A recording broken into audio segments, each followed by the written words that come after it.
Good morning, everyone. Welcome back to our morning coffee time. So, let's see, 60 people are already up and in the Monk Cafe.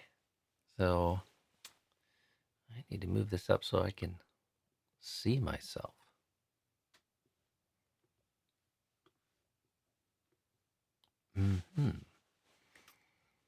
Okay, well, a little bit of news before everyone gets here.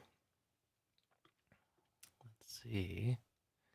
Maybe someone can give me the double thumbs up sign if everything looks and sounds okay. Ah, there it is. Thank you. It's nice when things work. Let me see. There was a question. I've been saying hello to different people on the chat this morning and talking about the weather as we do. And Donna White Steele, you live up on Cortez. Oh, well, Sangha has many friends on Cortez. Beautiful place. Is there a way to listen to Ajahn if you don't do Zoom? Well, there's a lot of Ajahn material online. You might have to miss out some of the live Zoom things that are happening right now. Some of them are recorded and then posted up afterwards or immediately later. It depends on who's inviting him to give the Dhamma talk. So I think that's the best answer there. It'd be nice if they had an ability to simulcast in audio. Like when we did the Birkin retreat back in early May, we heard from several people that were in situations where they couldn't meaningfully watch the live streams or even the videos maybe were a bit much for them. So we were kind of manually editing and sending around audio files to post on Ajahn Sona's podcast feed. So, but yeah, that would be nice. I can simulcast this to a number of services, to Facebook, Twitter, Twitch. I can't remember what, but there's no way to just broadcast it to an audio only stream. So one suggestion, and people probably know this, but if you click on these settings on YouTube and set the quality down to the lowest bit rate, which I think for most videos is like 144p. The picture will look fuzzy, but the audio should still sound plenty good, and that's a good thing to do if you don't have sufficient bandwidth just to watch the video and you just want to listen. So.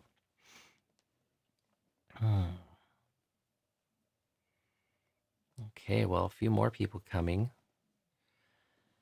So if people were joining us for yesterday evening's puja, meditation and chanting, it was the first time we were using our new little streaming camera. And just as we're about to go live, there was some feature that hadn't been tested that prevented us from going live. So I had to impromptu just start a new raw feed or something. So I think we lost some people last night for that, but it was first time broadcasting with that new little camera, which is about the size of a pack of cigarettes and is really going to simplify things for us. And one of the big benefits is it processes audio a lot better than a very inexpensive Chromebook. So, for those who are there for the chanting, I think it's going to have a huge value. You'll be able to actually hear us much better. And I saw some feedback from Mike in the chat this morning where he could pick out Venerable Kantako's voice and Ajahn Sek's voice. So we also were able to use that this morning. So if people want to see and listen to what the sound difference is, check out the YouTube page, and the morning chanting from this morning sounds very good. And that's the camera and the setup we'll be using kind of going forward. So hopefully things be a bit better. I was going to do paritas and then move on to doing evening chanting, some of our evening chanting and reflective chanting. But since the new cameras are set up, I think the next couple nights we're going to try to do a nicer recording to save on the channel of the Dhammacakkappavattana Sutta. So the first of the 3 Cardinal Sutras, and then we'll follow up the next evening with the Anatta Lakkhana Sutta. And then we did the Adita Pariyaya last night. Not so well, so we might do that as well. But we're going to go through those one more time with the new setup, and then move on to doing some Nusati, which is the first part of the evening chanting, and then move on to some reflecting chanting, like the Discourse on the Highest Blessings, some of the chantas on developing the Brahmaviharas and Metta Bhavana, some of the reflections, like the 5 reflections. So several people passed on some upcoming Dhamma talks that are happening that I could mention this morning. Today at 4 p.m. Pacific time, 7 p.m. Eastern Standard Time. So I believe, well, you can figure that out. But 4 p.m. Pacific Daylight Time and 7 p.m. Eastern Daylight Time. Ajahn Viradamo is giving another talk on Zoom, and I believe this is organized by Tisarna themselves. So visit Tisarna to get information on that. And if you haven't signed up for the Tisarna email newsletter, that's where they're sending that information out. So check that out. If you're a fan of Ajahn Viradamo, you really should be on their email list. I was talking with him on Wednesday. We have a semi-regular check-in with all the monasteries, and we were trying to do some planning, and he said, well, my calendar is mostly open except for a lot of Zooming. So also on Saturday, Lumpur Pasano from our parent monastery, Abhayagiri, will be giving a talk. I believe it's in the English language.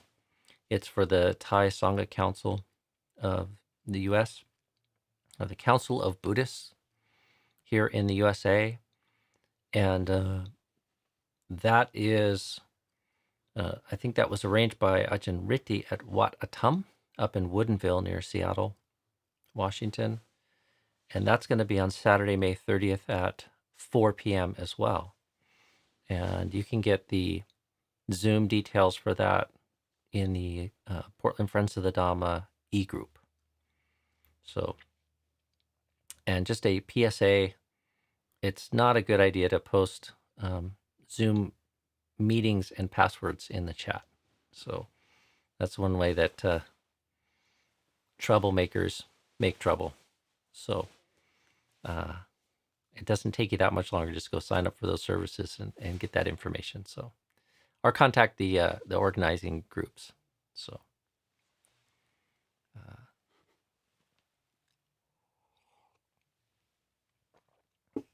okay, well, we have 90 people, so let's move on to something beyond the news. Let's see, I saw somebody pop a question in here.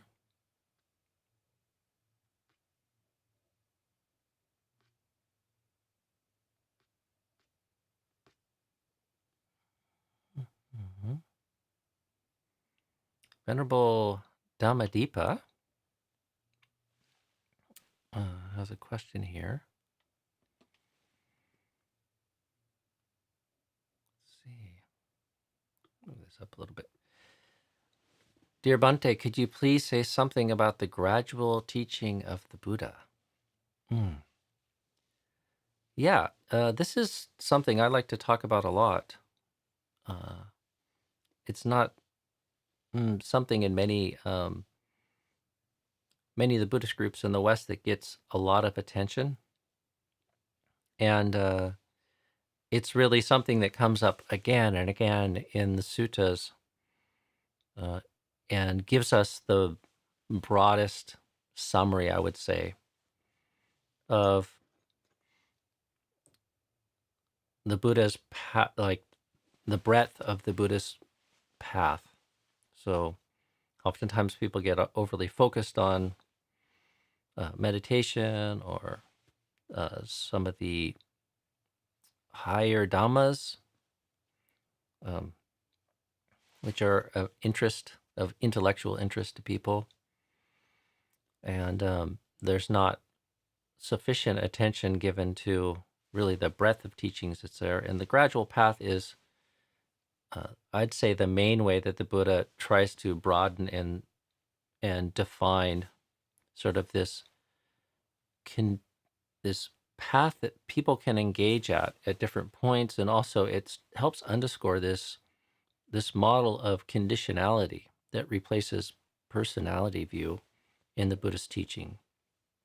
Talk a lot about changing the mind. Why is it we can change the mind? Because our experience is shaped by the conditions that we find, and it includes view. Most importantly, view, how we understand ourselves and the world. But there's a whole array of causes and conditions that shape the worlds that we find ourselves living in, and the experiences that we are having.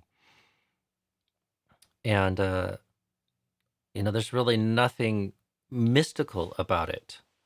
Uh, there's so many suttas where the Buddha starts talking about various dhammas and how they come to be with various supports being cultivated or being there, put in place. Um, and it's really an important point, because this sense of selfing, this sense of agency, which is a huge part of what the Buddha is pointing to when he talks about avijja and delusion, uh, really is a massive obstacle in our practice.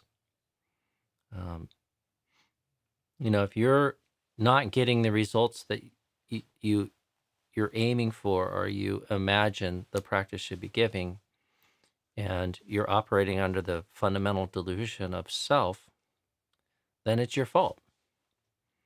And identification gets uh, threaded into the whole endeavor of trying to sort out what's going on, and the attendant fear and anxiety and doubt, um,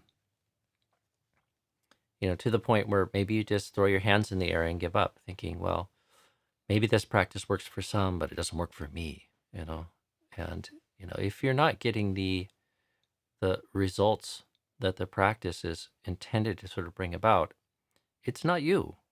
Uh, it's just that the causes and conditions have not yet been developed. And one of my favorite suttas is the Buddha goes through this causal chain where he uses a template of the gradual path. There are many ways that he explained it, sometimes in great detail, sometimes in summary. Um, and the refrain that comes up over and over again is, there's no need to wish or want. And then he describes a certain dhamma, like for joy to arise in the mind. And then he describes the condition that leads to that. And one of my favorite places that starts is with selfless giving, generosity, dāna, as they say in the Pali language. There's no need. There's no lack of happiness in the mind of somebody who has cultivated selfless giving, selflessness in that relationship to others and their environment, and they're skilled in selfless giving, generosity. There's no need to wish for a certain form of happiness to be present in your life, if one has developed those causes, it comes easily. It comes naturally. It flows on. Like that simile we were talking about of the rain falling on the mountain. There needs to be no person directing that process. It is a natural process that happens. As the rain falls on the mountain in sufficient amounts, it fills up in the crevices and the pools. And when they fill up, or depending on the topography, drain into different bodies of water, little streamlets and mountain streams, and those eventually fill into the rivers and the oceans. Like, it's that sort of thing. It's with causes and conditions put into place. There's no need to wish. So this shouldn't, practically, this practice is difficult at times, and there is struggle and bitterness. Really, we could say that shouldn't be. Like, if we come about it with the right attitude and with the right view, and we can manage that, there really shouldn't be that friction in the practice. There is the possibility to remove that friction the more that we're working with good information and right view. Even mundane right view sets up the conditions. And this idea of a gradual teaching really allows us a way to sort of apply ourselves. And, when I talk about it, I often try to break it down in something that's fairly brief. I talk about dāna, sīla, nekkhamma, which is renunciation. Sometimes it's translated. One could translate it as simplicity in your relationship with the sense realm, or living a moderate life, a modest and moderate life. So not given to indulgence and not overly obsessed and focused on trying to find satisfaction in sense pleasures. And then bhavana, mental cultivation. So these are all the practices of right effort, right mindfulness, right concentration, and everything that feeds into sort of the cultivation of the mind. And then wisdom, the wisdom aspect. The bhavana sort of then supports the cultivation of the higher mind, right view, wisdom, and the wisdom that overturns suffering. So I was actually thinking about this the other day, and we had been talking about several suttas in the Anguttara Book of the Five, or the numbered sayings, numerical sayings. And I was thinking about some very American, very folksy, colloquial way to sort of summarize this. And I actually wrote this down. It's been sitting on my desk for a few days as I've been thinking about it. It was a little brainstorm, and I jotted something. I still haven't fully worked this out. But it's nice to have a set of five. So I came up with a 5-part gradual path, and it's: don't be selfish. Don't do anything you'll regret. Don't mistake pleasure for happiness. Don't neglect your serenity. And don't suffer, or don't stress. The fifth one is the one that I'm a little unsettled about how to say it, because it could be don't be anything at all, which really speaks to this truth of selflessness and anatta. But it could also be just summed up, pointing to the heart of the matter, which is to stop suffering, stop creating stress and dukkha and emotional turmoil from not knowing the proper way to live. So again, don't be selfish. Don't do anything you'll regret. Don't mistake pleasure for happiness. Don't neglect your serenity. Don't suffer. Let's try that out.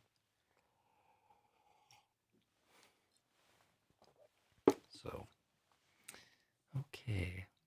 Let's see, we have Clarity School of Driving. I like the Clarity School of Driving. I like that. Hi, Ajahn. Without free will, I assume there is no independent choice to make effort to practice.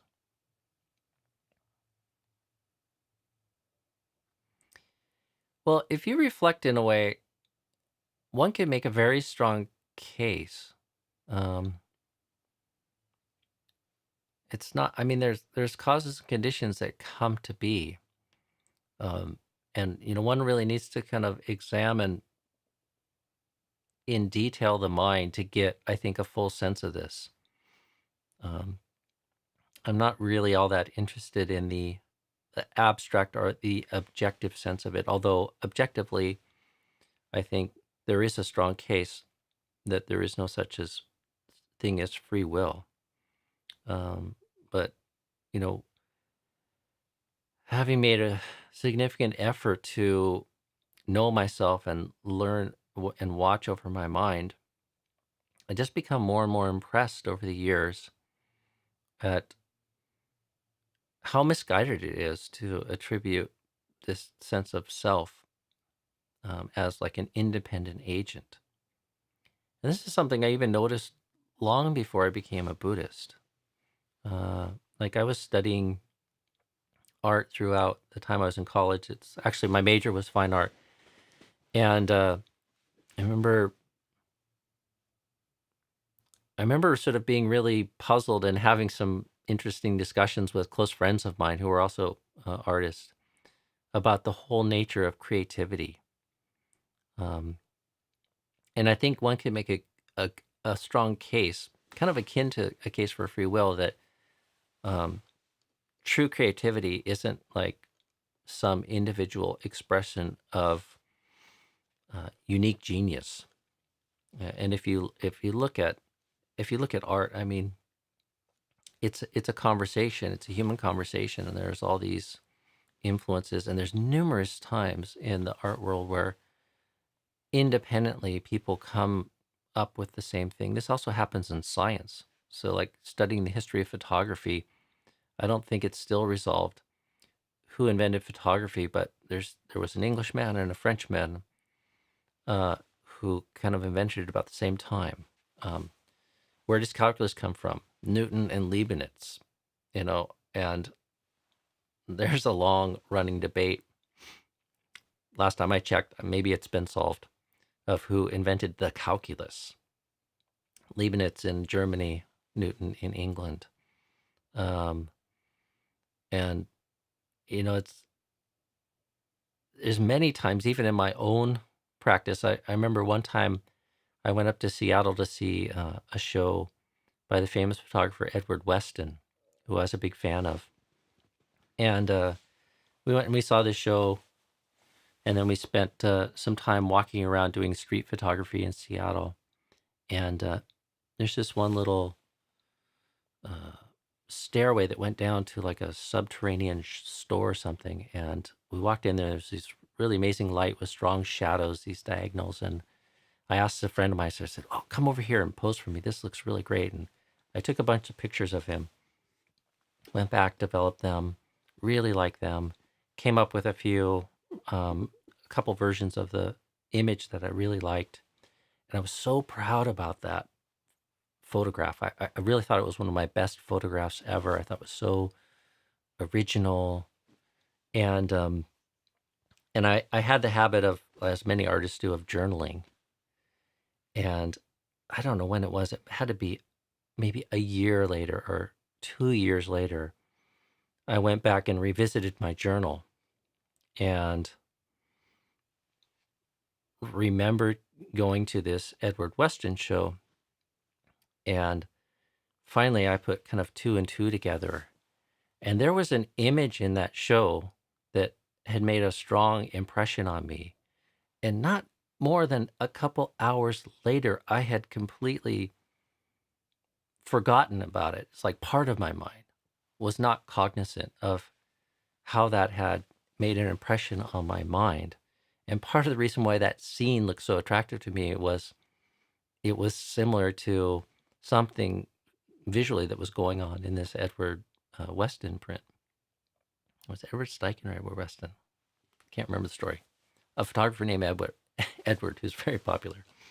Um, and I remember just feeling a little crushed, because I had invested so much in that. Like, that photograph for me was evidence that I was growing as a photographer, and that I had good compositional skills, and was adequately creative to be spending the amount of time and money I was on pursuing art. And then just looking at that journal entry, I just realized that's not an expression of your genius.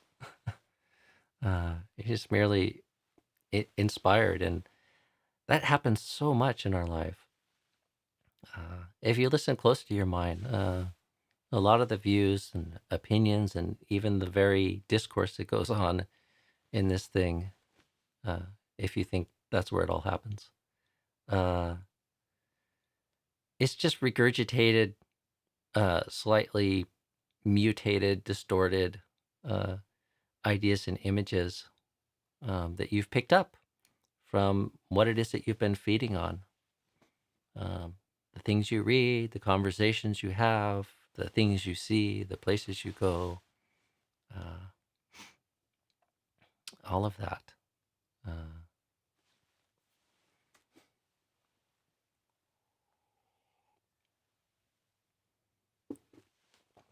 So, and I think there's a parallel between that and this whole notion of free will. I mean, if you really dig down, like, imagine we could develop some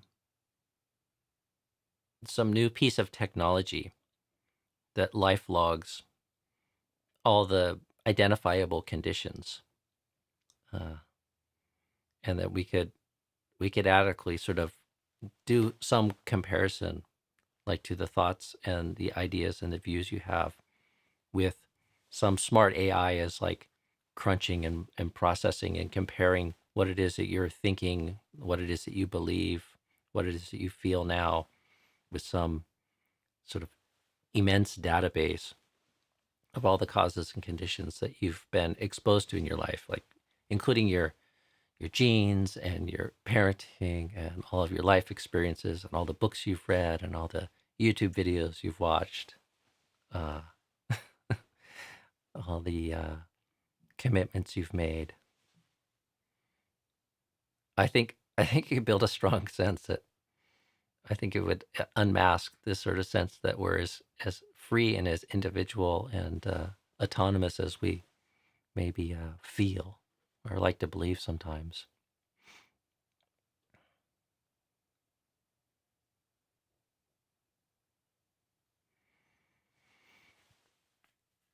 So let's see.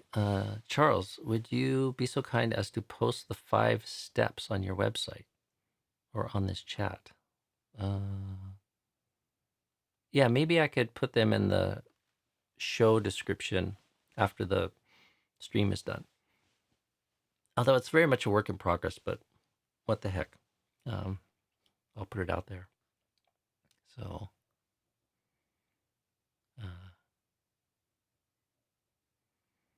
okay, let's see. Oh, here we go. Newton and Leibniz invented it from different directions. Okay, so we're talking about the calculus. Newton invented differentiation and then discovered integration by inference. Leibniz first figured out integration. Huh, okay, great. I love math, but I'm not, don't know it in great detail. Okay, another vote for posting the 5 steps. Okay, I'll do that. Only if you promise to memorize it and contemplate it. Let's see. Einstein purported that he hadn't been around someone else. He would have come up with relativity if he had. Oh yes, this is a great quote. Einstein apparently, yeah, I've heard this before. Einstein sort of said it. Hey, if I hadn't come up with this, somebody else would. So don't make too much out of I'm some unique genius.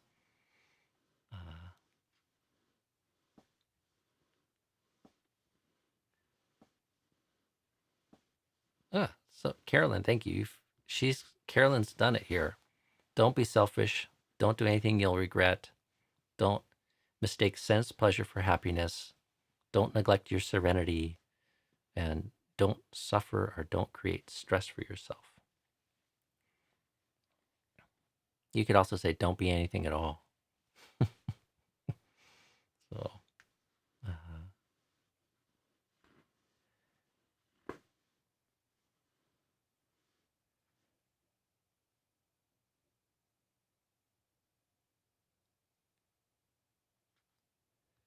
let's see. Steve has something to share here. Your give steps are very reminiscent of the Tibetan Buddhist practice of Lojong slogan, remembrances. Norman Fisher has a very good book on this practice. Oh, yeah, that's nice. There's one that Ajahn Pasno or Lumpur Pasno passed on to me a number of years ago that I had written down that that I used as a preliminary practice, and I know he did for a long time. I don't know if he's still doing it these days, but some of these are wonderful. There's something like this, and this is probably slightly inspired by Master Shunhua, the founder of the City of 10,000 Buddhas, has kind of like a creed or a motto for his Sangha. And at many of their ceremonies or events, or as part of their daily rituals or something, they recite this mantra. And I wish I could find it, but I think it's called something like the values of the City of 10,000 Buddhas, or the mantra of the City of 10,000 Buddhas, or something. But it's a wonderful and kind of powerful statement of belief, purpose, values, or something. And I remember spending different periods of time over with them doing ceremonies, or there's some times when I was living at Abhayagiri where we had some shared events with them, and we'd stay at City 10,000 Buddhas for several days or a week at a time and participate in some of their pujas. And they'd go over this, and I was like, wow, that's just great. It's like this real strong affirmation. And we need that because we forget. I mean, we really forget what we're trying to do again and again as we move through our day. There is part of the mind that really knows the correct way to orient oneself, but we're not good at remembering it, and we're not good at actualizing that and bringing it to strength and fulfillment in our life. And so we need structures, we need friends, we need social supports, we need practices that we commit to. So, all right. Well, I see a few questions there, but I'm going to try to wrap things up for today rather than go down another rabbit hole. That might take us all the way to 9. So, anyways, we can revisit any of these things, including free will, on another day. So let's leave it at that. And it's good to see everyone this morning, all 96 of you. Hope the sun is shining, not too strong, where you are today. Have a good day, and we'll see you all tomorrow for morning coffee. If not tonight, for the Dhammacakkappavattana Sutta. So be well, friends.